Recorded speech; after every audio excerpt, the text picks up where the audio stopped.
Banyak cara yang dilakukan oleh para politisi untuk dapat lebih dekat dengan masyarakat, seperti yang dilakukan oleh para politisi dari Partai Demokrat ini. Sebuah kafe bertajuk Kopi dan Roti menjadi tempat untuk menampung aspirasi.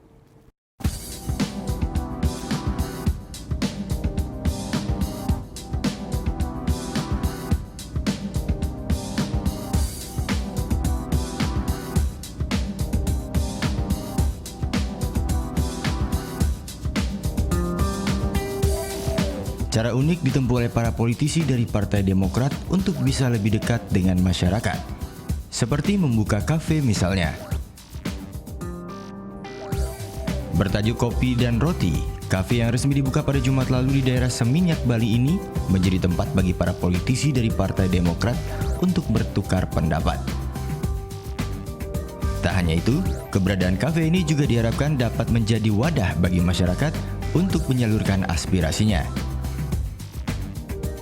Nantinya tidak hanya di wilayah Seminyak saja, akan ada banyak kafe yang sengaja akan dibangun untuk dapat lebih dekat dengan masyarakat.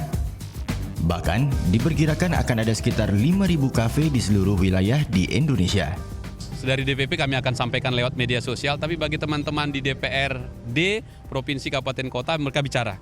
Pengurus-pengurus juga mereka bicara, nyampaikan ke ranting-rantingnya bahwa ini ada kedai kita, ada kafe kita untuk bisa menerima masukan dari masyarakat, bisa ke partai langsung, bisa juga ke sini. Tadi saya katakan hambatannya ke partai tadi, ya kan, ada sungkan, ada apa begitu. Nah kalau di kedai kopi, kapan saja.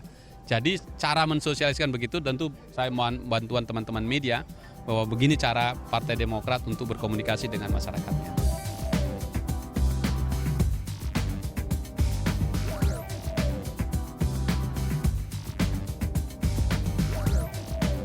Selain kafe, berbagai sarana seperti perpustakaan dan puskesmas juga akan dibangun untuk dapat lebih dekat dengan masyarakat.